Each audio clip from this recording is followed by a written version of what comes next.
Did you know that the optimal state trains yoga therapists? This is something that takes about 2 years, although some people take up to 6 years. It really depends on your schedule. And we train you in how to create nervous system regulation, how to help one's mind come into what we call sattva, a place of balance or peace. And during our program, we not only bring that to you personally, but we teach you how to be a professional and bring that to other people. So if you're interested in mental health, in nervous system regulation, we would love to help you learn how to become a yoga therapist. You can add it to your skill set if you're a PT or an OT or a psychiatrist or a psychologist or a doctor or a mom or a best friend. It doesn't really matter. But the point is, we can help you up-level your skill set in nervous system regulation and mental balance to the next level. And we'd love to have you join us at our yoga therapy program. You can come to www.amywheeler.com or www.theoptimalstate.com. All right, we hope you'll come and get more information. Welcome to the episode of today with Dr. Carla Marie Manly, who is a clinical psychologist in Sonoma County. And her upcoming book, which will be released in March 2024, is called The Joy of Imperfect Love.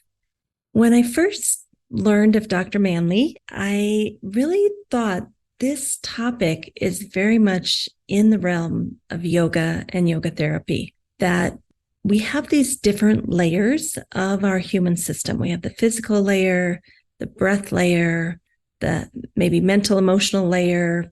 We have the personality layer, and then we have the more spiritual layer. And one of my teachers, TKV Deskachar from Krishnamacharya tradition, basically says yoga is relationship. You'll know if your yoga is working by watching how your relationships unfold. And his big thing was all of that happens mostly on the personality layer, how you communicate, how present you are, if you can be attuned to the other as well as attuned to yourself while in relationship. That he said it all boils down to the Vijnanamaya, that's what we call it, the personality layer. Some people call it the wisdom layer. But basically your ability to have secure attachment in relationship.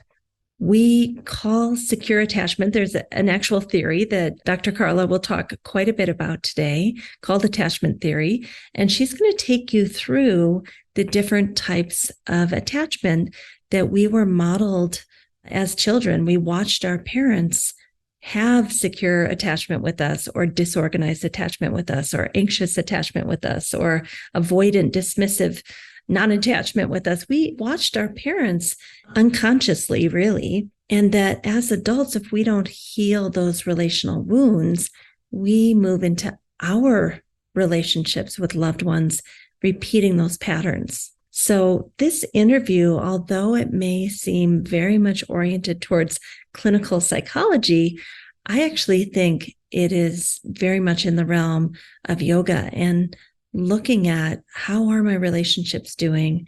Am I able to communicate my needs? Am I able to securely attach to my children, my parents, my yoga therapist, my students? That this is the heart of yoga, this Vijnanamaya layer. And it's a very, very deep layer, very closely connected to the deepest spiritual heart of who you really are. So whether you have been able to have secure attachment in your relationships in this life, or whether that's something you're still working on, I think you're really going to appreciate not only this interview, but also her new book coming out in March 2024, The Joy of Imperfect Love. All right, let's get started with Carla Marie Manly. Welcome to the Yoga Therapy Hour and beyond. We're so happy that you're listening today. After the podcast, you might go to the App Store for both iPhone and Android and download the Optimal State mobile app, which will help you to track the functions of your autonomic nervous system and find ways to stay in balance. This Optimal State app was created for people just like you to stay in better mental health and physical health. Now let's get started and get right into our guest today.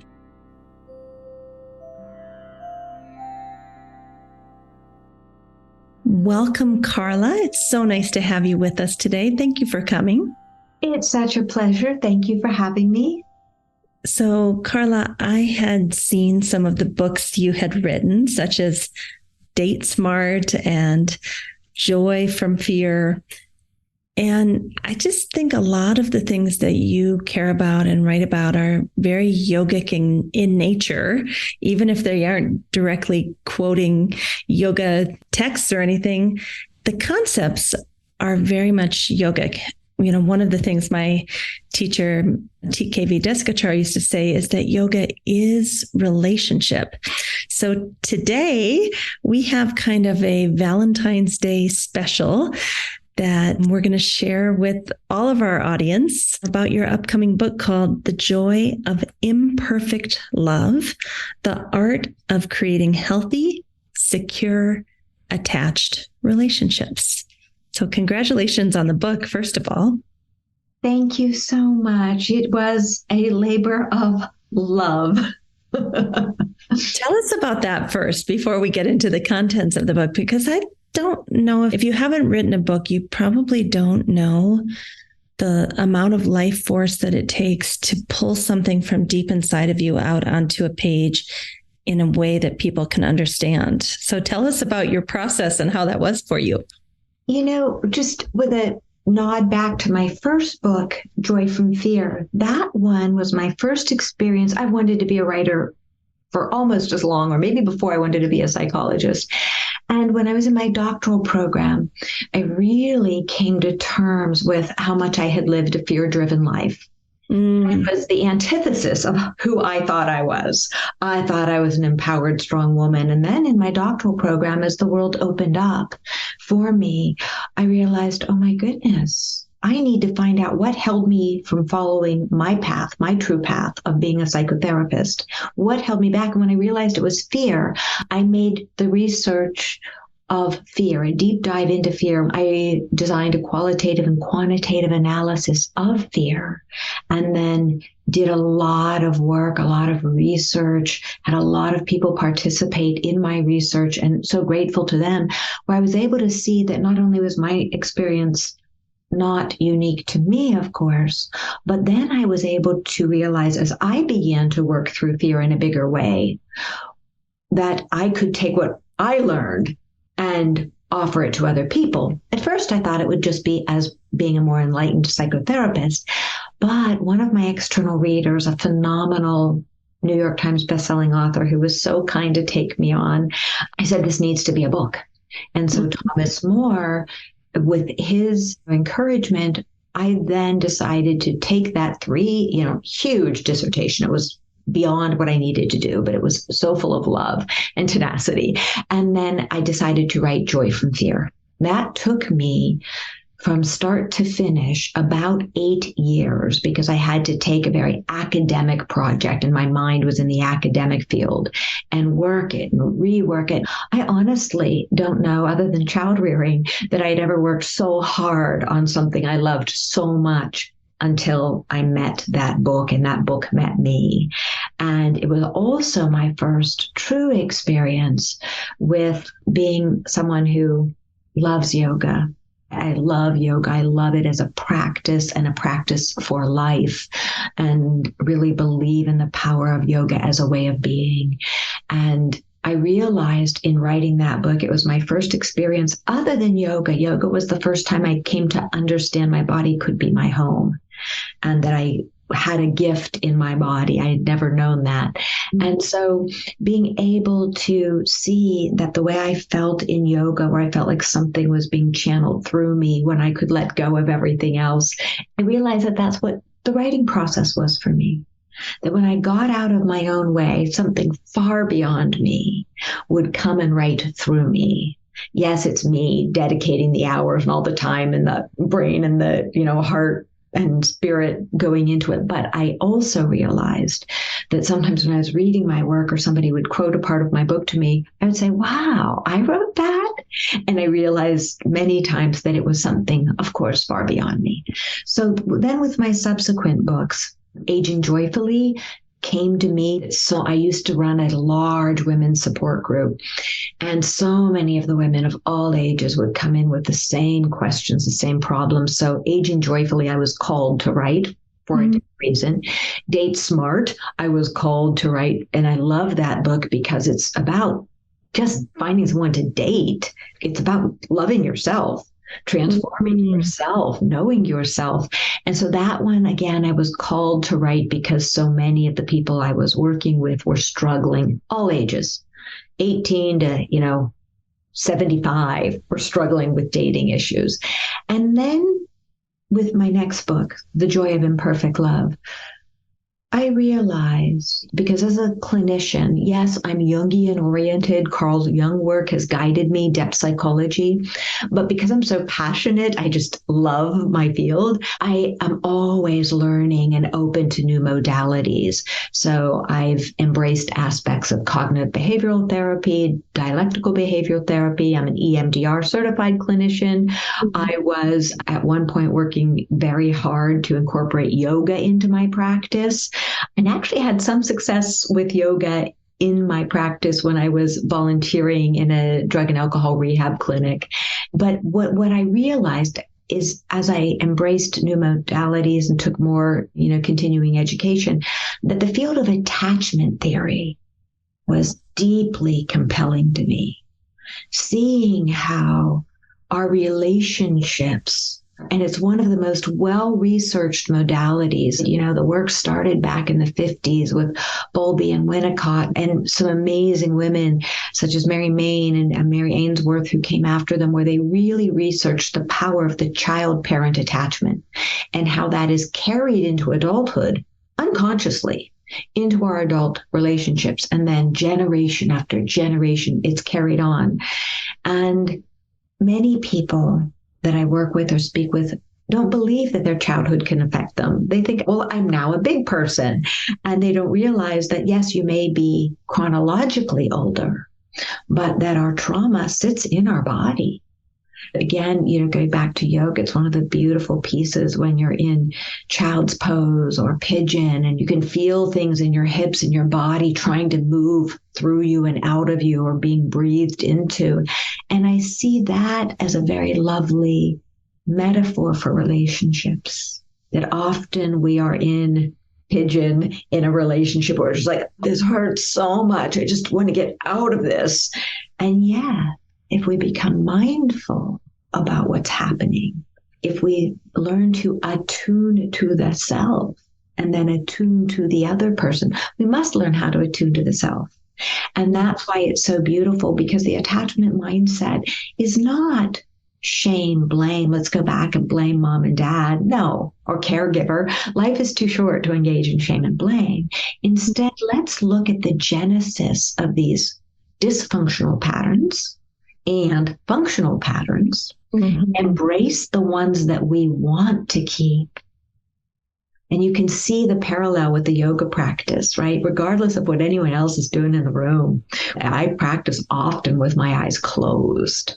Yeah. Really bring my attention inward. And when we are in relationship with ourselves, we sometimes really need to close our eyes to what society is asking of us, telling us to do, so we can tune into the self. And then if we really know that and honor the self, honor our wounds, our strengths, our frailties, work on the wounds that we want to, really breathe into, also hone our strengths, then we can continue to evolve. And if we have that mindset in relationships, and we have a partner who has a similar mindset, the relationship will always be imperfect because we're just humans. But then it becomes a work of art. It becomes a practice of love, a practice of ongoing connection. And, I came from a very dysfunctional background, quite difficult life.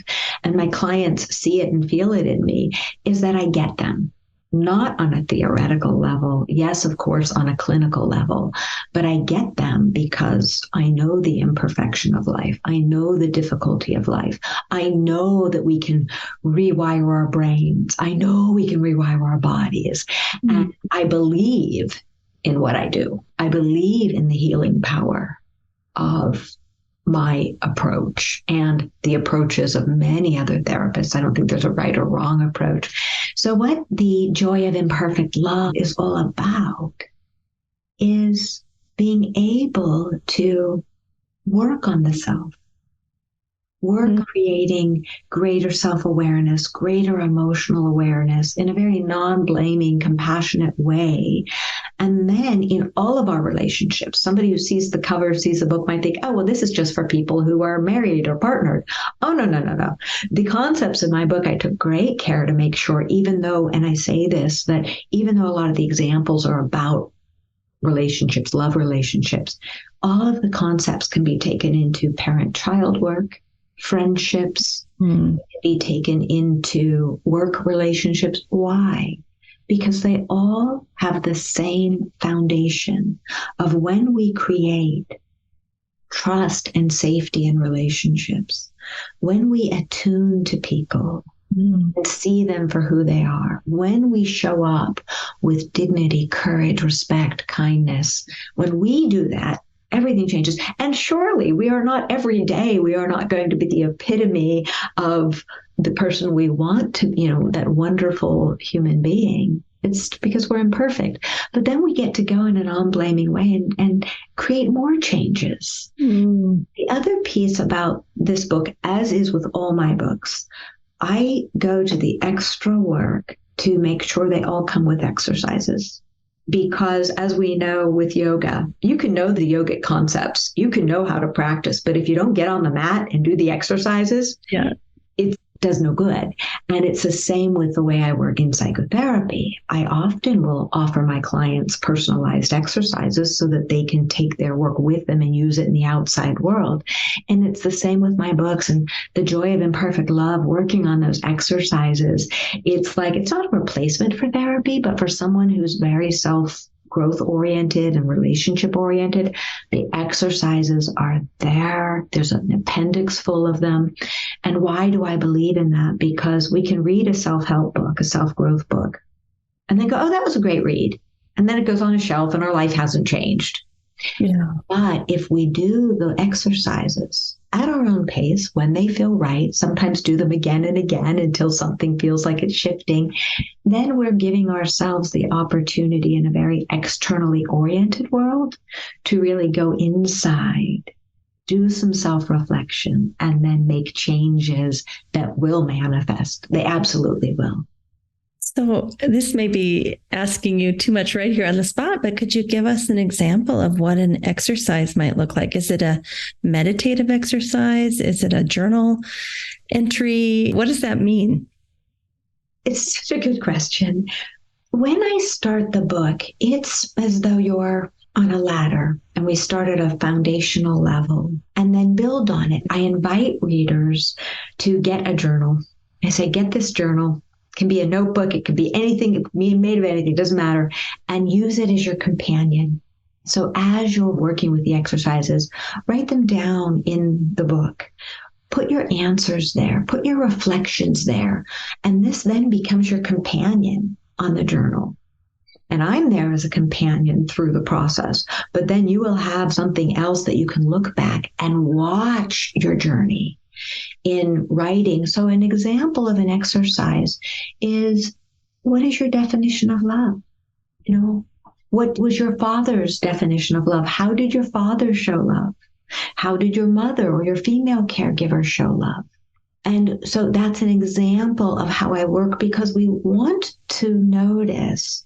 And it brings a bit of like heartache to me, because so many people, when you're raised in a dysfunctional home environment, and I spent 6 years, working with juveniles on probation, sexual offenders, and seeing their definitions of love. Love equals being put in a closet. Love equals being burned with cigarettes, because the people who, quote unquote, loved them treated them horribly. Love is being molested.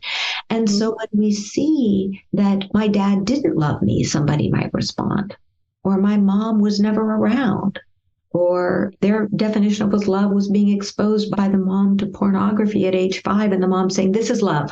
This is what people who love do. This is what they do when they are in love. And that person who's now in adulthood did not feel like an appropriate definition of love. So when we no blame, no shame, start going into these exercises in a gentle way and say, well, what is my definition of love? Love is being a good girl. Love is being, seen and not heard, whatever it is. Love is being, for some people, their definition of love is having somebody want to have sex with me.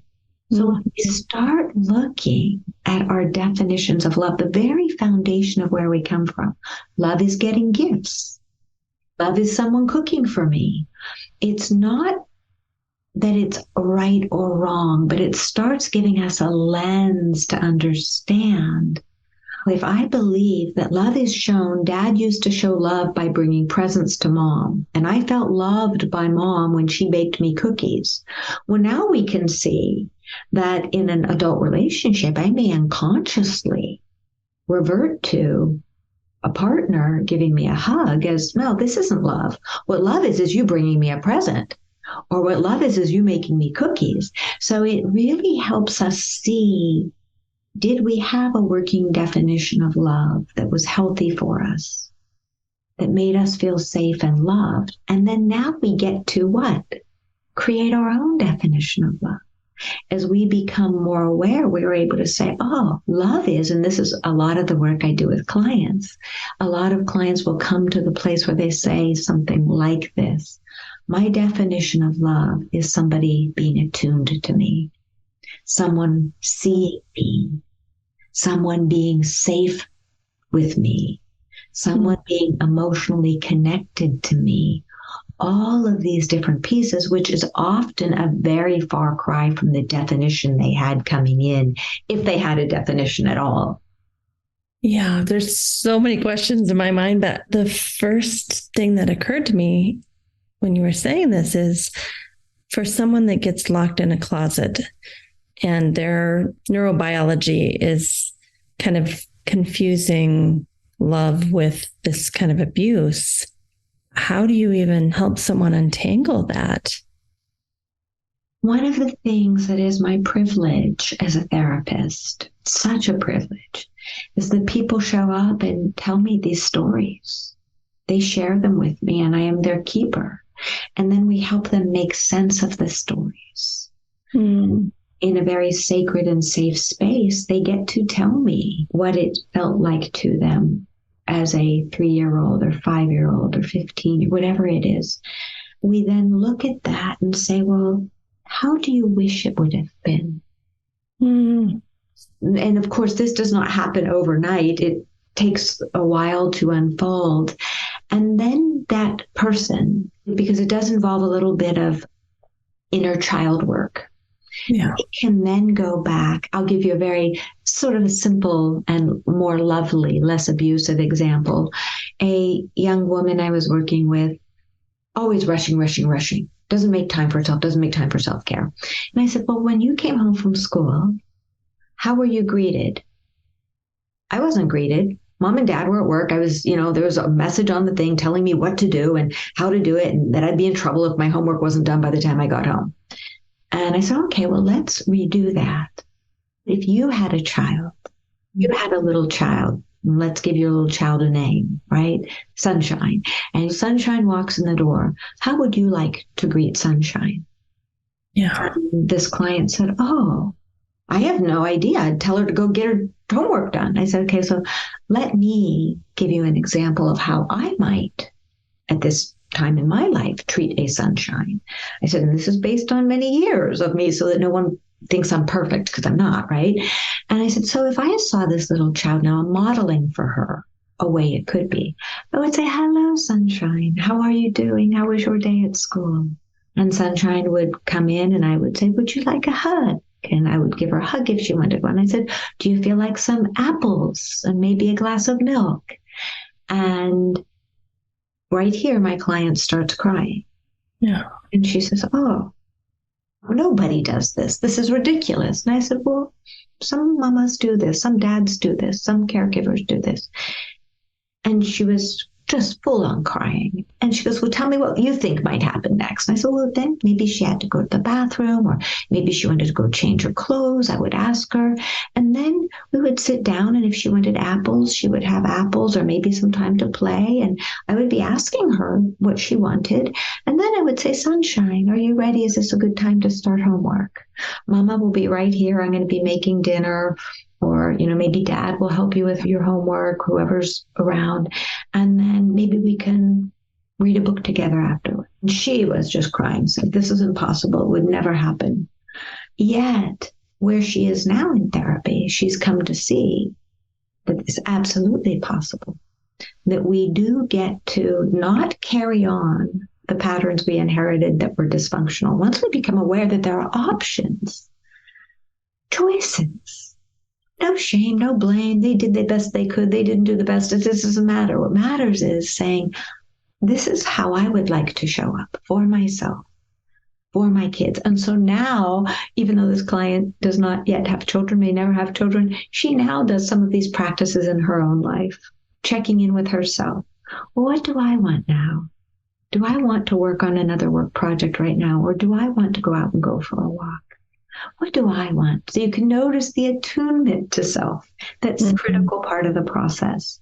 And going back to kids who have really had a difficult time, I don't work with youngsters anymore, under 18 bracket, but so many of them just needed me to be safe, just needed me to talk and let them see that there was a way in the world to be attuned to be seen.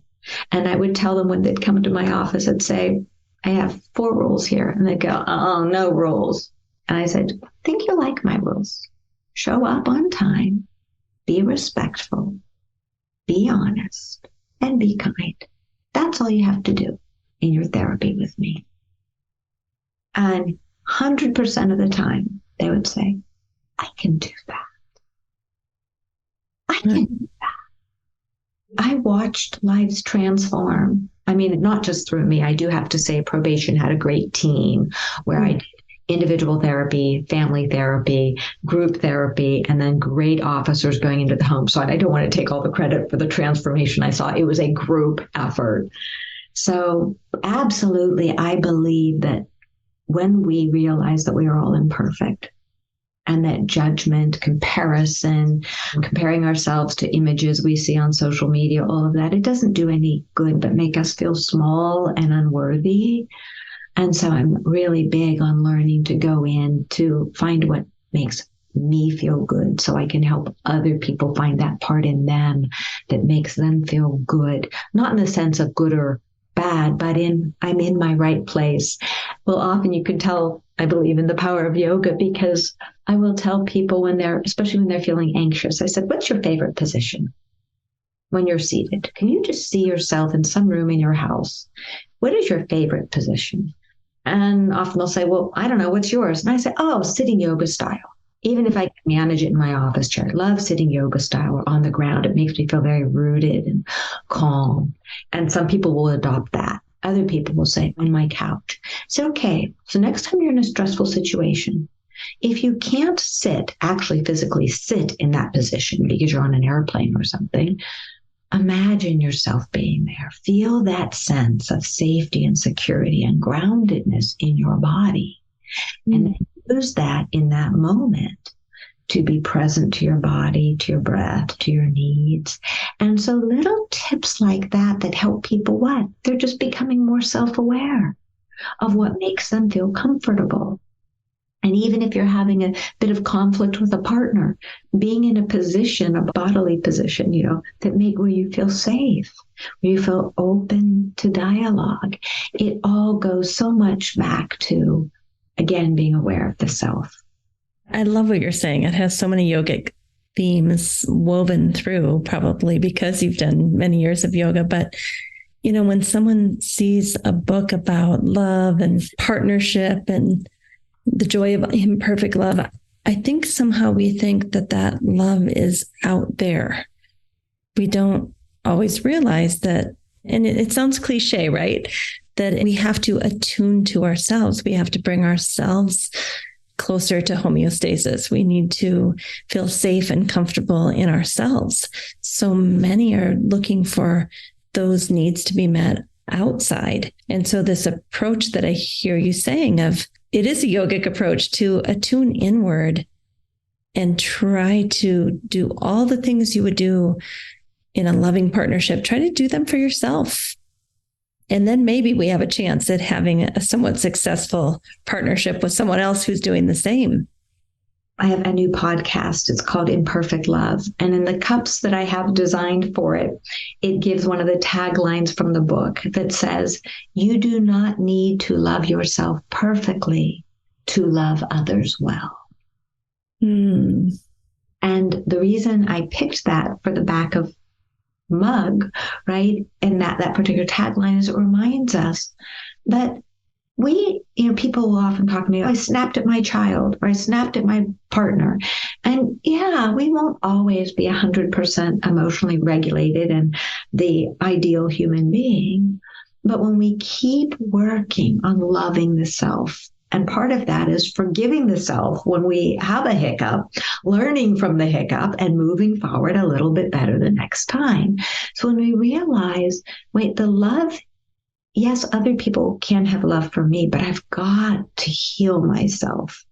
And you're right, it may sound cliche to some people, but I go back to fairy tales, where we are raised, and I do have to give a nod to Clarissa Pinkola Estes, because she really has shaped a lot of my beliefs. She's the woman who wrote Women Who Run with the Wolves. And there was a time in my life, I was actually in my doctoral program when I found her CDs, and I listened to them like they were food from heaven over and over again, because she really talks about the power of fairy tales.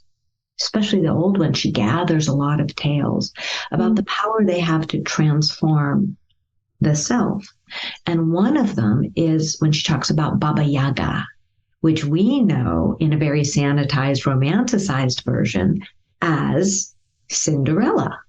And we are raised in our very romantic society, when we look at love, to believe that Cinderella means that we meet our other half, and that other person makes us live happily ever after. Oh, no.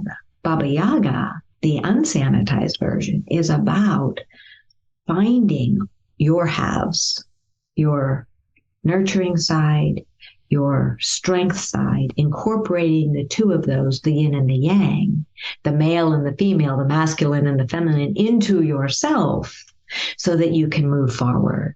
And in Joy from Fear, I talk about that as the masculine energy as power energy and the feminine energy as nurture energy that we all have. And when we learn to work with both of those, embrace them, then we're not looking for someone to rescue us. We are not looking for someone to be our magic partner. We realize, wait a second, my job is to work on bringing the light and the shadow, the masculine, the feminine, the strength, and the nurturing into me. And as I keep working on that, if I meet a partner who is complementary, who is also doing his or her work, now we have something. Now we have this force where it's not just me and other, it's three of us. It's me, it's other, and relationship. And then whether or not this couple chooses to progenerate, right? If they have this force, this energy of love, what I call imperfect love, moving forward, it's not idealized love. It is imperfect love that acknowledges the need to work. Then if they have children, then they have children who are raised under that umbrella. And then if they don't choose to have children, then they're modeling this beautiful, other-oriented, yes, oriented toward the self for self-reflection, but also oriented to how can I show up for others? How can I attune to others? How can I be on this planet and make this world a better place? So it's very much different from how our often overly materialistic culture operates, but I do believe it is a really lovely method for creating healthy relationships with the self and with others. Yeah. You know, it's making me think all the way back to what you said about this attachment theory. I love attachment theory. I think everyone should learn about this. Can you give us a brief overview of it?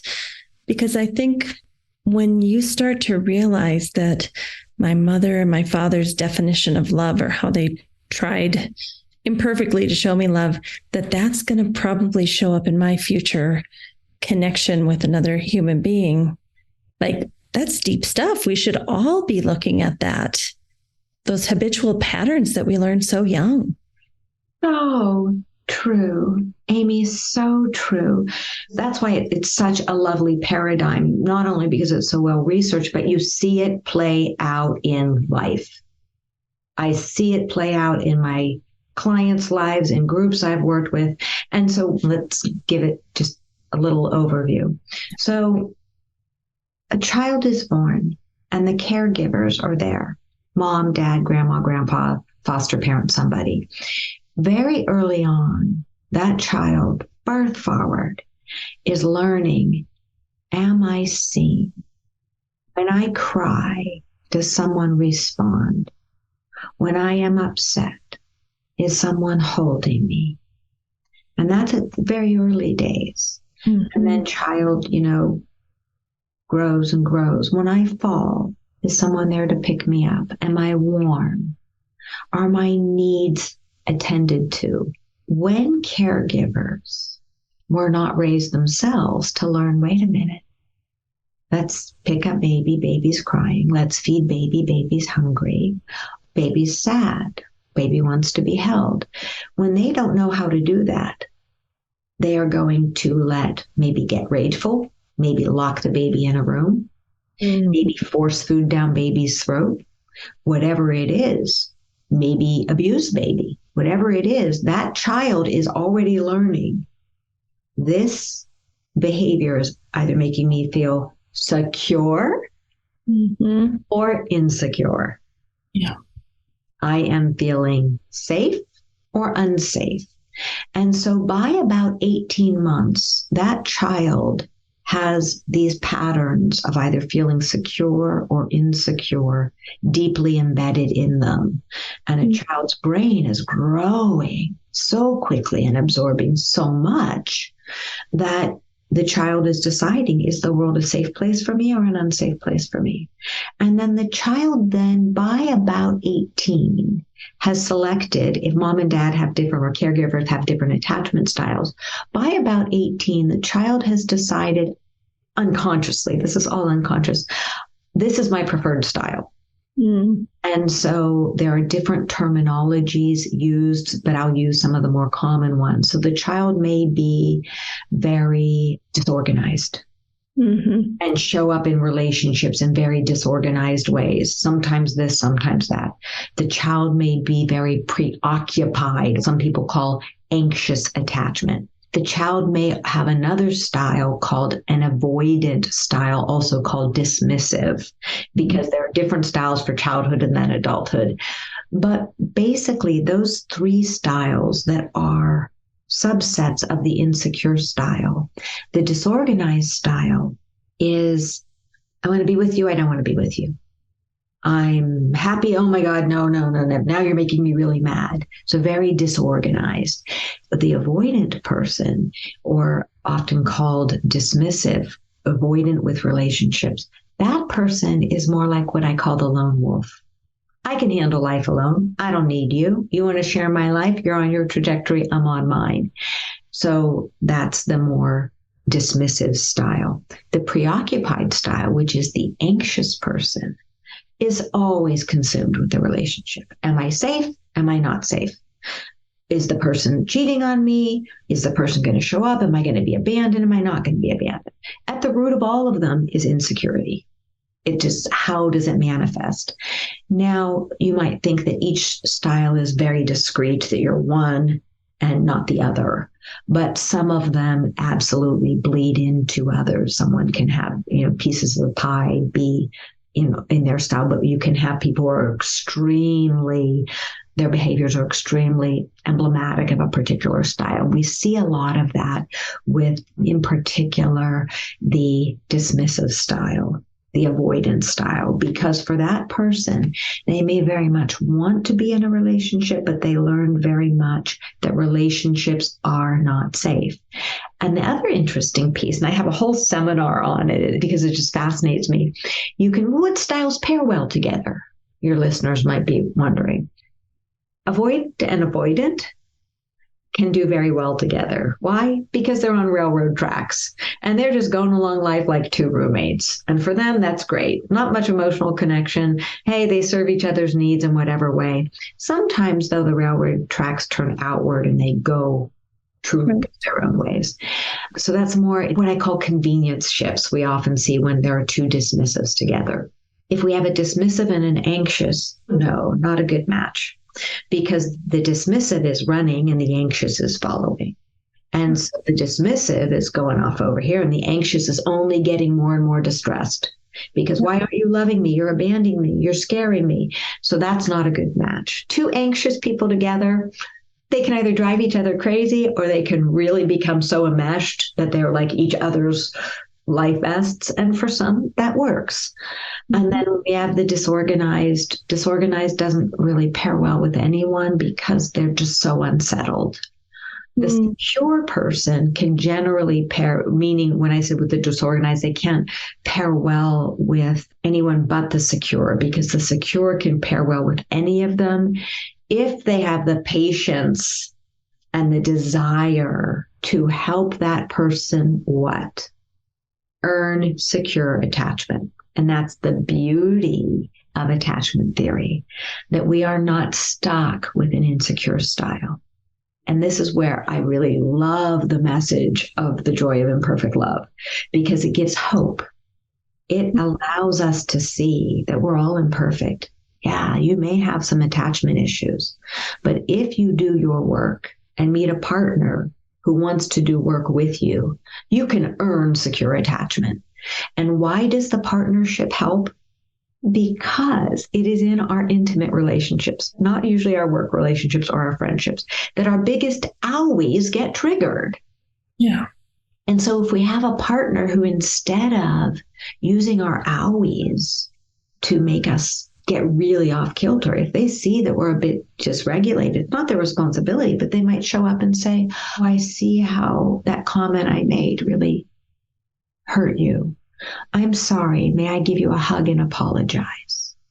Right there in that moment, that rupture touched a wound, but then created the opportunity for healing that rupture, which likely has its roots in childhood. It's fascinating.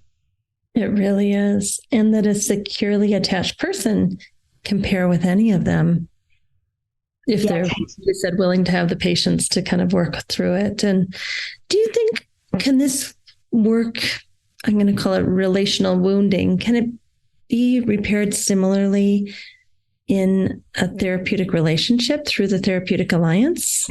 You got to the next piece, which is absolutely. It is the therapist, for someone who's working from that paradigm. And I would hope all therapists embrace some part of that, right? The therapist needs to be a safe place. And when the therapist shows up, and this piece goes back to Rogers, and his paradigm was empathy, unconditional regard, and genuineness. And when we show up with empathy, unconditional regard, and genuineness, plus an awareness of the importance of attachment, my goodness, that is the space where clients can really heal. And I'm a therapist, so I can say this about my profession safely, I think. Yes, it's lovely that it happens in therapy. Does it happen as effectively as it can in a really mindful, a conscious relationship? Oh, I think a good therapist can be an excellent guide, especially for couples, but the real work, that repair, because people still in their minds when they're working with a therapist, they're like, well, you have to like me, or I'm paying you for this. Whereas in a love relationship, it is, wait, you're showing up and being present for me and attuning to me because you love me.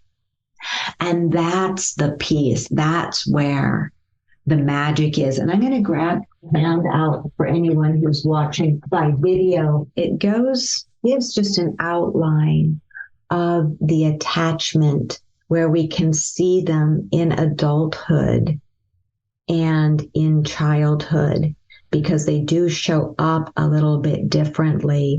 And for those who aren't able to see that, the childhood attachment style, of course, we have the secure, then we have the avoidant, we have the ambivalent, resistant, and disorganized. In adulthood, we have the secure, or the dismissing, preoccupied, and unresolved. And so there are different terminology, but we often refer directly to the childhood styles, not realizing we're talking about the childhood styles, which are avoidant, ambivalent, or resistant, and disorganized. Thank you for giving this review. And I think, in yoga, we have this thing called svadhyaya, where it means self-reflection, self-awareness, either just within yourself, but also looking at a theory like this and doing your work around it. And I agree with you that it can start to happen in the therapeutic alliance.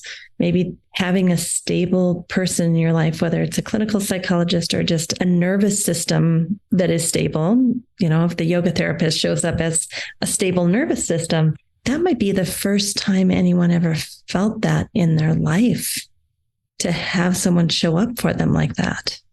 Absolutely. And you're making me think of this one yoga teacher I had. There was a therapeutic energy to her, of course.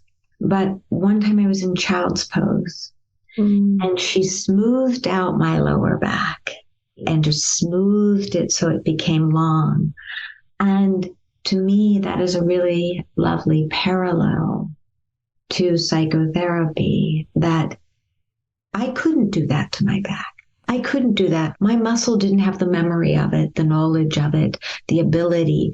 And so when we have someone, a teacher, a mentor, a psychotherapist, who can come and teach us, wait, this is what it feels like. This is how you do that. Then you're like, I get it. I might need to come back and have you do that again or again and again, but you're right. And I had never had that experience in my life. It's why it's stuck in my mind, because the touch, the attention to detail, the attunement to what my body needed, it's just so beautiful when you have someone attuned to you in life. And that's one of the powers of relationship. If we see our relationships with ourselves, with our children, with our romantic partners, with our friends, as works in progress, that let's try to put judgment over here, judgment for self and others, and just show up and see what's before us, attuned to the other person. It's life-changing. So attuned to the other person. I have a really hard question for you around that. Many women that I know between the ages of 25 and 75 are attuning to themselves. They've gone through therapy. They are mentally, emotionally, spiritually feeling fairly healthy and attuned and know what their needs are and can articulate that, but they're having trouble finding a partner who's also done all of that and then comes to the relationship. And so many of them are saying, well, if I can't find a healthy partner, then I think I would rather just be alone. What do you think of that? Is that something you see in your practice? That's a really good question. And I think my personal perspective, and I love people of all genders, but I do believe that women are ahead of the curve because they are raised, when I was talking about the nurture energy and the power energy, men in our society are raised to focus on power energy. They are raised to focus on that. Women are raised still to this day to focus on nurture energy. And so we are used to tuning in to others. And I think that men are getting increased awareness, as are women. Women are saying, hey, I want some empowerment. I like the nurturing thing, but I want some power too. And now it's a time for men to realize, wait a second. I've been power oriented. I got the house, I got the car, I got the bicycle riding down pat, whatever it is. But I don't really know much about me. Get this, and this is just a beautiful way to look at it for me. When I talk about emotions a lot, and if I come from the 5 emotion paradigm, joy, anger, sadness, disgust, fear.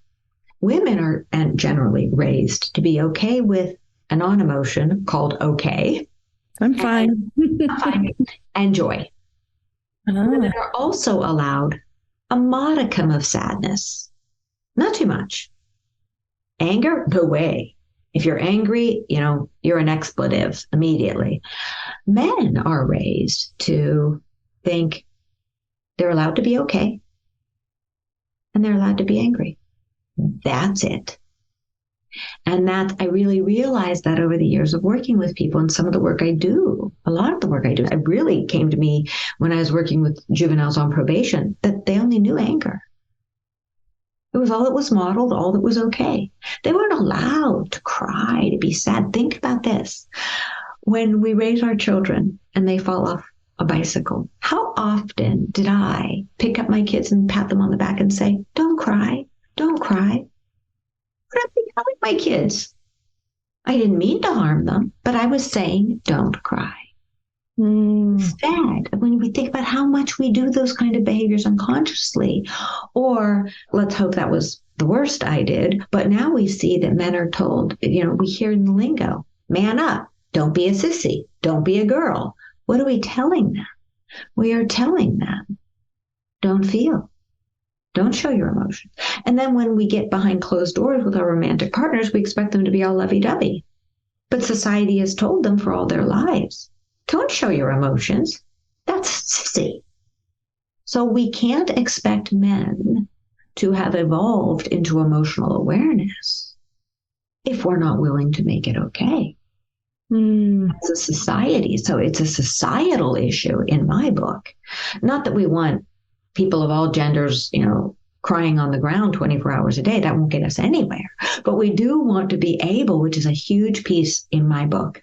It's about let's watch how our thoughts, feelings, mindsets, energy, and actions have an interplay all day long.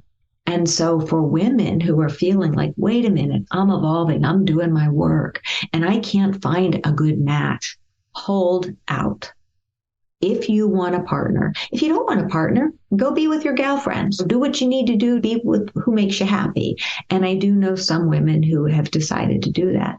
But if you really want a partner, look for someone who wants to do the work. They may not be there yet, but if they want to do the work and are serious about doing the work, they may be a person who's just on the cusp of saying, I'm tired of sacrificing my nurture energy side. They may not even know what they're talking about, just to be the stud guy, just to be the strong guy. No, I want to be all of me.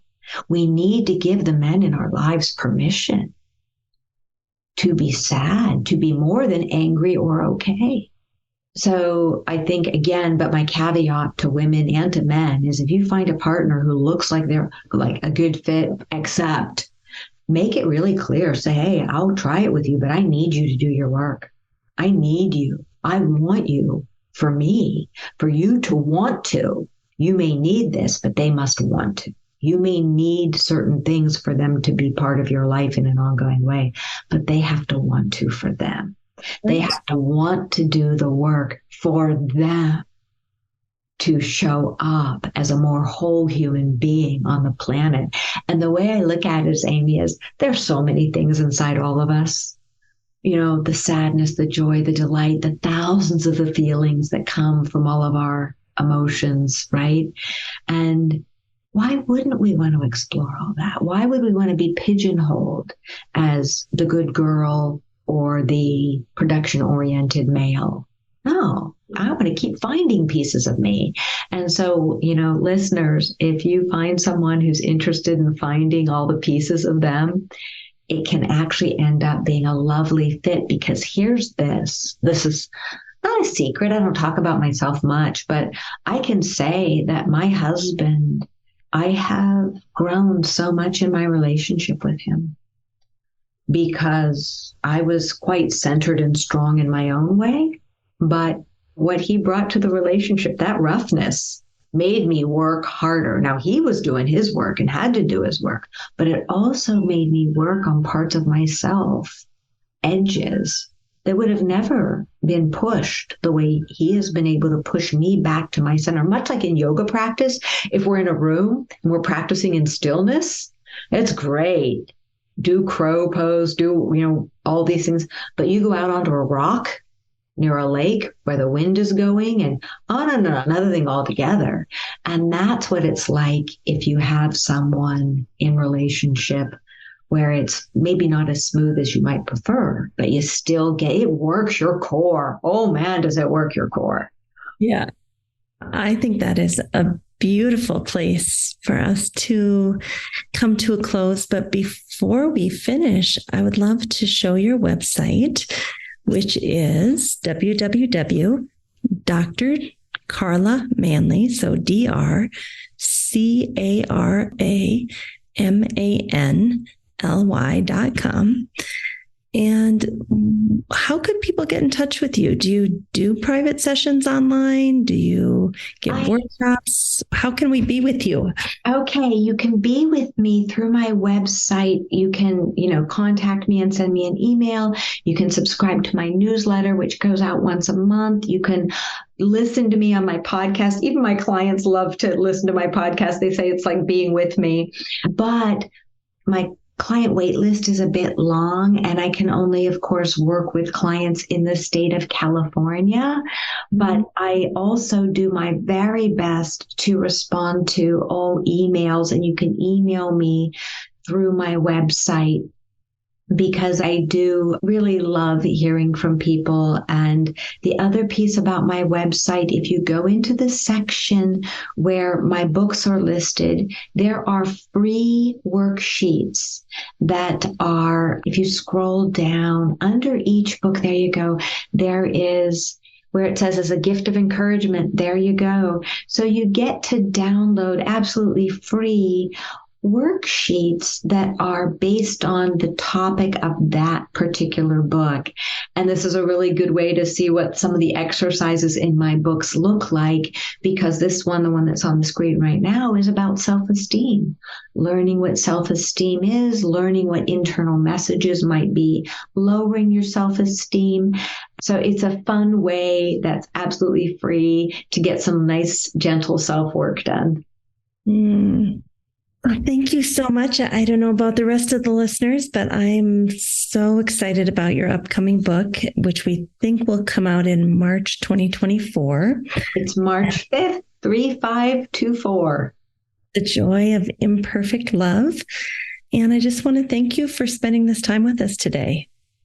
Thank you. It has been such a great conversation. I'm so appreciative. Terrific questions, terrific energy. Thank you. Thank you. Thank you to Dr. Carla for taking us through this beautiful episode today. So much food for thought. And I just want to highlight and review what Carla said, that the foundation of a securely attached relationship starts with trust, safety, secure attachment, attunement, dignity, courage, kindness, and emotionally connected. Those are the things that we are hopefully working towards in our partnerships, but also to ourselves. Do you trust yourself? Do you feel safe within yourself? Do you have dignity for yourself and courage? Are you kind to yourself? Are you attuned to yourself?